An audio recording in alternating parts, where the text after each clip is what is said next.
Question for the audience though, who can name the event when I dressed up as a circus ringmaster?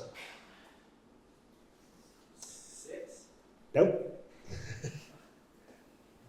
It was Metternich Jira Day when they had the theme of circus in Hungary. There you go. That just shows how many people do not actively follow me on LinkedIn.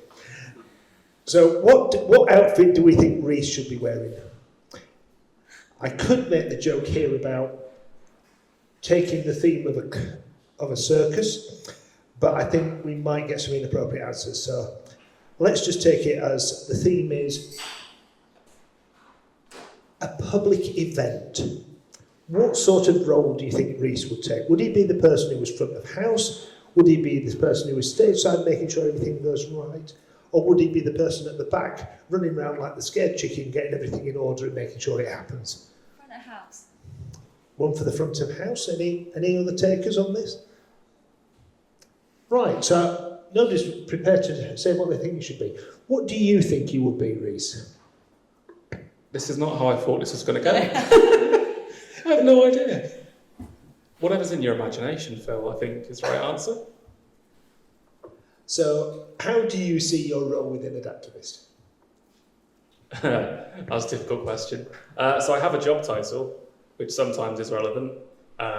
So primarily I'm an engineer. I work on ScriptRunner, and historically I've worked across the data center ScriptRunner products. These days I work across all of the ScriptRunner products, in theory. Still quite a lot of data center. So I write code, I build products, but I also do a lot of customer outreach, speaking directly to customers, trying to solve their problems. And these days I have more of a research angle, so looking into new technologies to leverage in ScriptRunner, of which AI is probably the biggest one at the moment. So I do lots of things. So you're a typical person with many hats. Lots of hats on one head. And how do you find wearing those multiple hats? For me, it's fine. I think the stress would probably not be too good for other kinds of personalities, but actually it's the kind of thing I thrive in. I'm easily distracted, so I like jumping around. Okay, let's hear from AZ. Hello, everyone. It is AZ from Tempo. I'm based in the Boston area in the United States, and I'm happy to be here for the ScriptRunner Tour. So let's talk about AI and what's the most unexpected thing you and your teams have learned on your AI journey. Well, I shouldn't say it's unexpected, but AI is fun. I love learning. We all love learning, and it's been a blast playing and utilizing all the different tools and learning models that are out in the market today. But I think the thing that is actually probably one of the most surprising is the speed at which AI has become a feasible technology for business. Sure, researchers might say, hey, this has been around for a while, but it has just exploded in the last 12 to 24 months. It's been amazing. It is something that every C-suite is talking about. Customers are talking about it. The entire market is talking about it. People are talking about, are we in a bubble economically when it comes to some of these chip vendors? But it is amazing what you can do with this technology. The use cases are, if you think about how it's being used, especially by Atlassian, they've got their new Robo technology, there's Jira Service Management. Within Tempo, we have Capacity Insights. Everybody is starting to use this. There's a lot of great things. So I'm going to turn it over to the rest of the panel. That's just a quick perspective, but back to the panel. Right, so you've got a little bit of warning on this one. I'm not throwing a weird curveball at you to start. So what's the most amazing thing that you've learned on your AI journey? Well, I guess the question is unexpected. I'll go with unexpected and amazing. In terms of unexpected, so we've been experimenting for, 18 months. So about the time that ChatGPT really kicked off. And we started building these little experiments and trying to teach them about the ScriptRunner products, which naturally is what you would do. And so you sit down and you talk to these AIs and you try and get them to achieve things in ScriptRunner. And this peculiar thing happens where they can't work it out. And you're sat there thinking, I'm sure there's documentation for this online. I'm sure we've explained in detail somewhere exactly how you do this. And then you look into it and it turns out you haven't. So the AI is only as good as what you have publicly available. And what the AI unexpectedly is teaching us is there's a lot of information that is assumed or inferred, but not actually written down or communicated in video, etc. There's a lot of expertise that is in people's heads that we need to get into different formats, which will then make AI more effective for our products. I'm going to go with a different angle from my experience. It's the democratization of some of the skill sets, how things that I would never have been able to do have now become possible. But it's also made me a much more critical thinker in terms of looking at the outcomes that I get and being critical of them and understanding them. So whether this is helping me to write a script, and the members of the support team who are here, so people like Bobby, Christian, and various others know that I'm useless at writing code, but I'm pretty good at bodging stuff together and then pestering them to get it made good in that respect. The fact that I'm not a graphics designer, but I can use AI to help me get across concepts, which I then go to the experts and say, I want something that has these good bits incorporated in the image, but not those bad bits. It's enabled me to be more critical. It's enabled me to get skills that I never thought I would possess in my life. It's made me a better writer because I can use the AI tooling to improve, to change the tone. And I've noticed that that has an impact on the way in which I write things and put things out in the public domain. It's made me think about how do I explain things.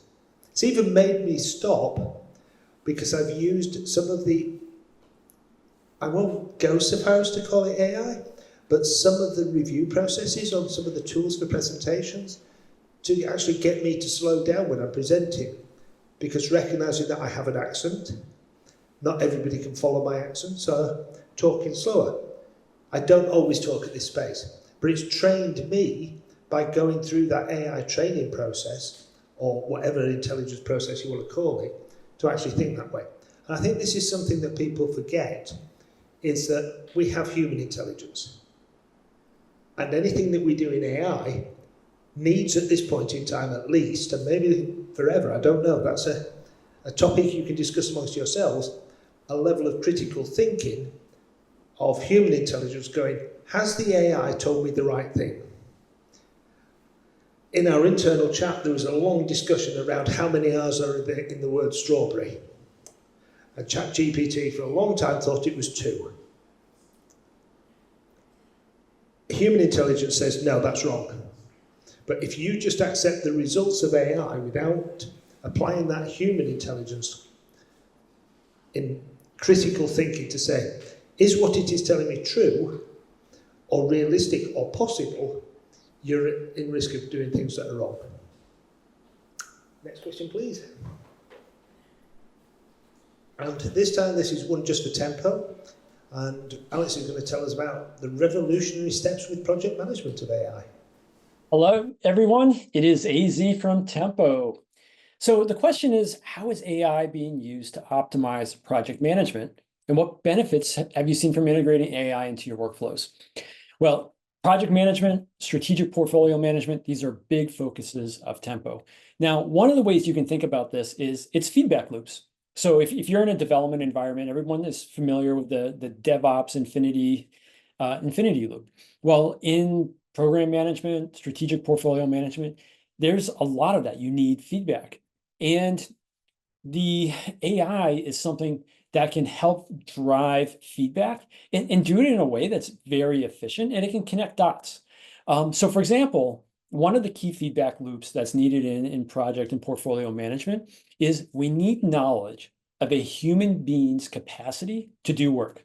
Sure, there's time tracking, we can do that, but let's admit it, nobody likes to track time. So one of the great things about AI is we have the ability to observe how time is being spent and allocate that. So imagine you're a developer, you're doing your work, and an AI tool can see what you're working on. It's not about tracking you down to the minute, but it's like, hey, proportionally, you spent 60% of your time today doing this. You spent another 30% doing this. Now, when you tie that all together, you can actually you can come to information about, hey, here's the output, the throughput that a human being can do, because that's needed for planning. Or if you need to dynamically change your plans, you need to understand an individual's capacity. and how quickly they can do work. So that's one of the things that's super important about AI, what it can do. We're doing that at Tempo. Now, that's my perspective. Back to the panel. So guess who gets this one? It's like I'm doing a test now. Okay. You have to get 100%. So we've introduced a number of AI enhancements, features, functions into ScriptRunner already, and there are other ones that are planned. How do you see it enhancing automation and the role of ScriptRunner both now and in the future? Yes. So ScriptRunner, it's basically the most powerful application for the Elastic Stack. But in tandem with that, it's also an incredibly complicated application. It's got a very steep learning curve. And over the years, we've tried to address that in different means. AI stands out as, okay, now potentially this application could be used by a really, really broad audience. Whereas historically, there's some stuff in ScriptRunner which is not involving writing code, but to get the true power out of the tool, you really want to start getting into custom scripting. So AI, over the long term, should unlock that workflow. There's also a question of whether the code as the artifact, is that going to stick around as a thing? Like if you have an AI good enough and it can just solve your problem, do you even need to see the scripts? Do you need to be distracted by that, or can a tool do that for you? Today it can't, but maybe in the future it can. And that would be quite a different product. I think everyone's dream is for the AI agent where I ask it to solve my business problem, it goes away and builds a process out for that. It can reflect on whether that process is accurate, if it's being followed, and iterate on it. And you never see a line of code. Today, not quite at that stage. I think with AI, we're talking about co-pilots. So it's a tool that you work together with. It's like having a very, very junior person sat next to you with an encyclopedia. So they don't really have the strong domain knowledge, but they can look stuff up and they can quote stuff back at you, but it might not actually really make sense. So they've got access to information, but not strong grasp of how all that information ties together. And at the moment, that's how those tools kind of work. I think we hope that they'll get better. And if they don't, then that's still quite useful. And I think that drives forward a lot of the things people want to do with ScriptRunner. Yeah. Okay. One of the things that we've recently launched at ScriptRunner HQ was ScriptRunner Leap. Now, my initial reaction was that this was a get fit program for the ScriptRunner team. I was wrong. Would you like to tell us what it actually is? So ScriptRunner is an established product and brand, so it's been around for a while. And we have products with lots of customers and lots of constraints because of that. So in cloud and data center, customers have very different expectations around things like compliance, security, and ultimately quality. AI as a new technology is very hard to get all those things right in a short period of time. And that means we need to do experiments sometimes outside of the product or in limited scope within the product. And we didn't really have the means of doing that in the past. So now what we have is ScriptRunner Leap, which is just a new brand. So it's a sub-brand of ScriptRunner. Some companies have a labs brand. This is our equivalent, like Google has Google Labs. And ScriptRunner Leap is where we're going to put out experiments. They might not be products, they could be anything really. It's just an experiment. Engage customer feedback. The thing about Leap is we are way more agile with how we develop things. So Leap doesn't have all the compliance requirements that you'd expect in a fully fledged ScriptRunner product. Like the tools can eat all your data, you consent to that at the time you sign up. There's no support contracts for these tools, and the experiments can go away at any time. So usually they're going to be very short-lived things to collect feedback and help build our understanding. The hope is that the experiments are actually useful, and then we roll them back into the products. And at the time they're embedded in ScriptRunner, you can expect that level of quality that is present in all the other features. Is it really bad of me to be thinking about using some of the AI tools to get a ScriptRunner Leap video based on ZZ Top's Jump after that description? I'm not sure I get the reference. You're not old enough to get the reference. Okay. That's just put me right in my space. Okay, so look into the future. Let's bring this back to the Future. Do you get that reference? I know that reference. You know that reference, okay. So what would you have as your Back to the Future moment of what do you think's coming that you can foresee now, and what change do you think it will make? So this current set of tools are quite good at like small interactions, very small parts of problems. The longer chain things, which require multiple steps, they're pretty poor. I think there's plenty of evidence in the wild that this is going to change quite soon. I think the next generation of models are going to get, just a bit better, but a bit better can actually have quite drastic consequences. If you go from a tool that can do one thing at a time to maybe you can do 3 or 4, it starts having more of an impact on a business, the kinds of things you can farm out to that AI system. So the next thing we're supposed to expect is agents, and agents are AIs that will be more autonomous in their actions. There'll be less of that human in the loop acting as a co-pilot, and it'll be more over time that the AI becomes the main pilot and the human is the co-pilot. Let's hear from AZ what he thinks the future will bring. Hello, everyone. It's AZ from Tempo Software. This is the last time you'll hear from me today. Tempo is on site today for the ScriptRunner Tour. Please hang around afterwards to talk to them about our solutions. All right, so the question is, looking to the future, what emerging trends in AI do you think businesses should be paying attention to and why? Well, one of the things that I think about, and maybe this is rooted in our Tempo perspective, is AI is good at pattern recognition. It's good at connecting the dots in the business model. Personally, business models, innovation, and how you commercialize it is something that I'm very interested in. But so many activities in a business are siloed. You have activities in finance, you have activities in engineering, and those both drive costs and they produce results. But a lot of times connecting all those dots is very difficult. You got to get out of these silos. So one of the things AI can really do that I think is great is it can see your data sources.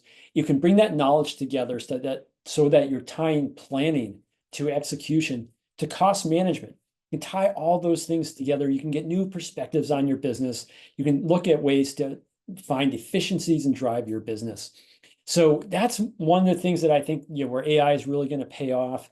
I'm sure there'll be lots of surprises. It's going to do some things that we never thought of that drive value in some tremendously amazing ways. But right now it's like, hey, there's some fantastic things we can do now. Tempo's going down this road. The ScriptRunner Tour is a great place for us to talk about this. Love what's going on in the Atlassian environment. So that's my perspective, handing it back to the panel. Thank you very much. Well, I know he can't hear us, but for the benefit of the recording, I'll thank AZ for all his contributions that he's made to the different panels today. And we're going to finish off with a few takeaways, and then we've got time for some questions. So we're going to go to Reece for his takeaways first.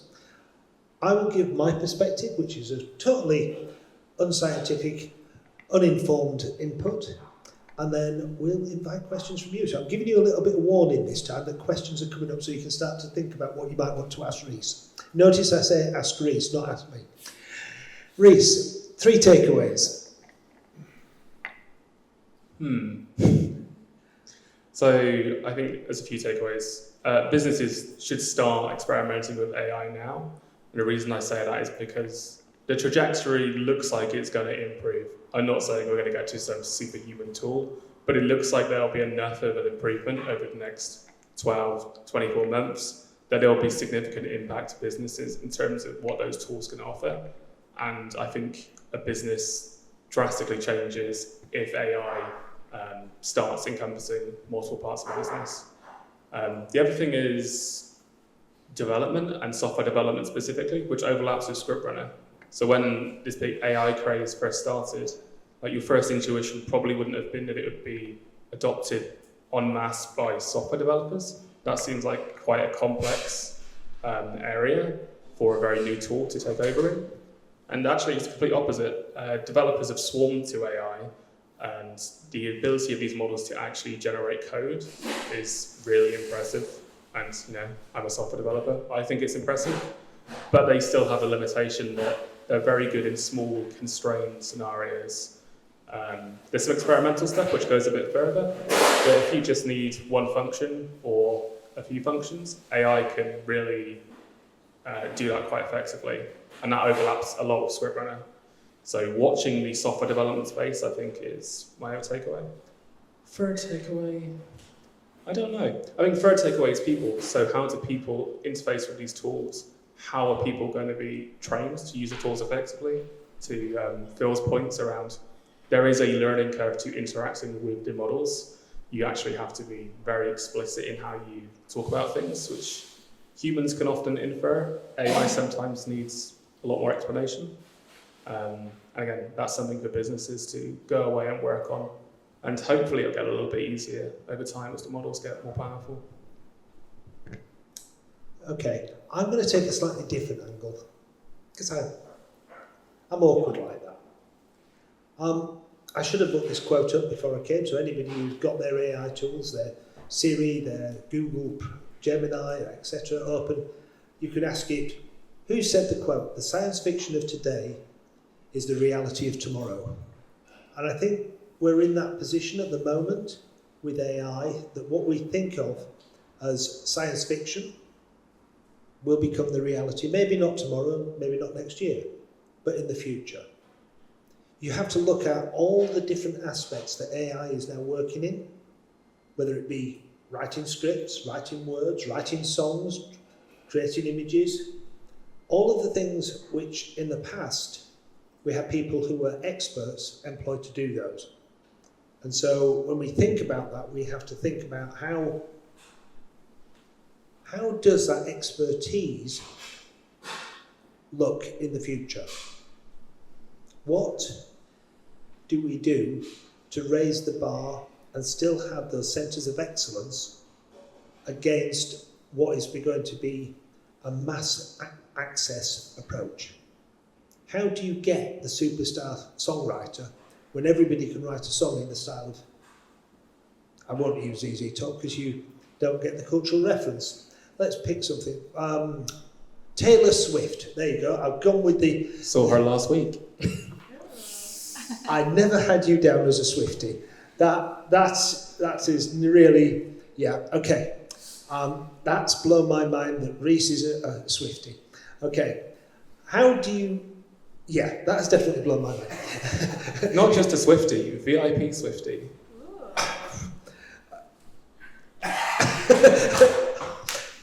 I thought I was going to be the one who threw you, and you threw me. Okay, so how do we use Reece's skills as a VIP Swiftie to rewrite all of the ScriptRunner documentation in songs in the style of Taylor Swift? Is that something that we would really want to do? Does it have business value? But what happens if we change that in the style of Taylor Swift to be in an empathetic tone of voice? Rather than just in a technical tone of voice, we write it as an empathetic, this is how we help the customer. There's a way in which already we have some potential, not perfect. We have people who are far better skilled at wordsmithing in that respect, but we have people who are far worse than the AI, myself included, in writing technical documentation. So how can we use AI to go forward, I think is one of the key things for the future. So that's my takeaway. Science fiction of today is the reality of tomorrow. What might come?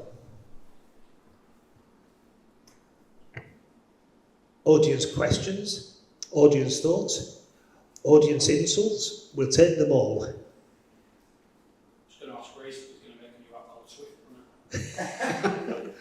Okay, so we've got ScriptRunner, there we go. What would it do? What would a ScriptRunner do? Yeah, no, you stumped me on that.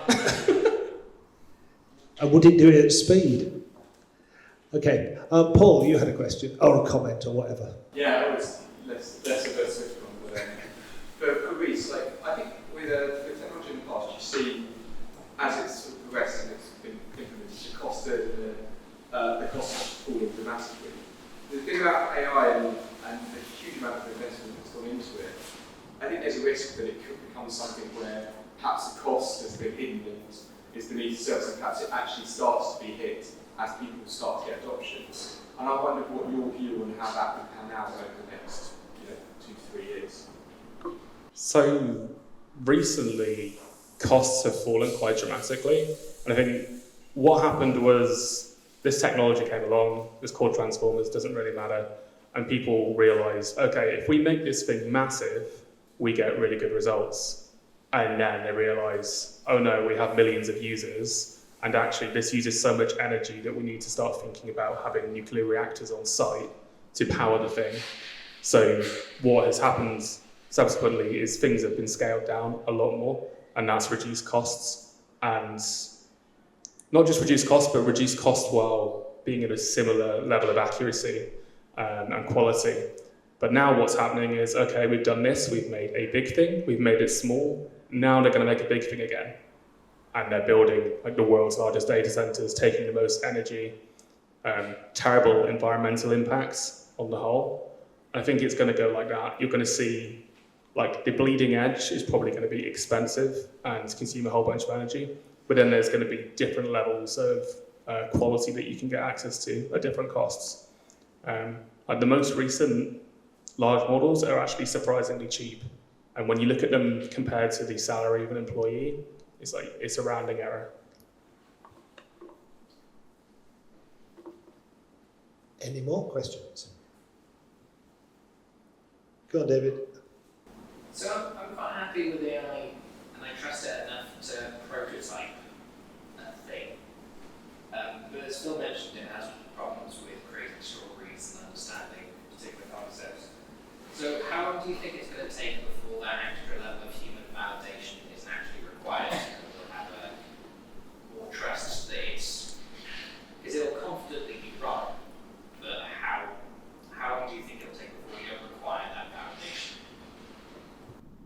So the problem of confidence and validation is something that the top labs are working on, kind of as an open secret. So there are some papers from OpenAI that have a concept of process supervision.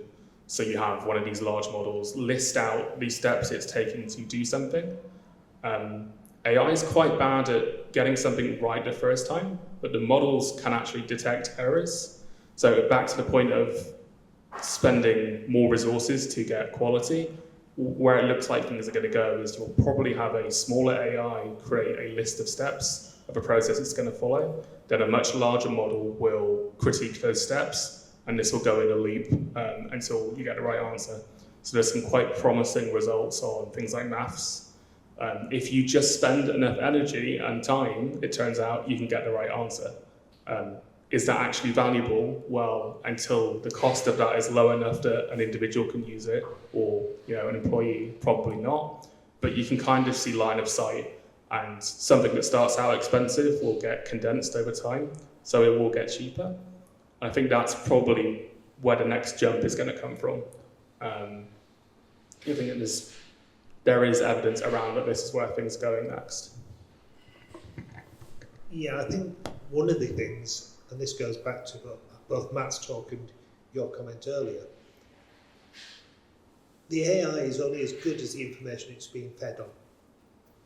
So one of the ways in which it will improve is when people update, improve the quality of the underpinning information that feeds into those models.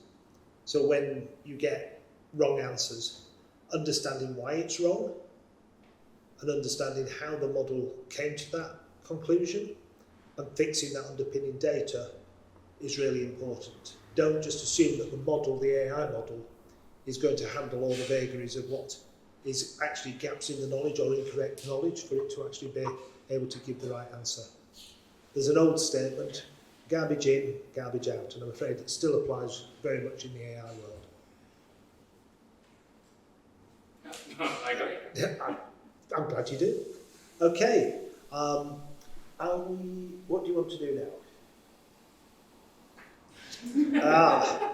Now, there's a question I can ask, and I know that we'll get lots of audience participation. So that leaves me to thank all the members of all the panels, Reece, Abby, who's disappeared somewhere. There you are. AZ, Alyssa, Martin. Taylor Swift. Sorry? Taylor Swift. Taylor Swift, yeah, definitely should thank Taylor Swift for her entry into this conversation. Never thought we'd have ZZ Top and Taylor Swift in the same conversation about AI, but there you go. And most importantly, thank you for attending, and we hope you found today interesting, informative, educating, and any other adjective that you want to use, and you want to come back and talk to us again in the future. And we're all around to discuss anything and everything, including Reece on his experiences with Taylor Swift's VIP lounge. So thank you all very much, and drinks are now available, I believe, in the kitchen. Thank you very much, everybody.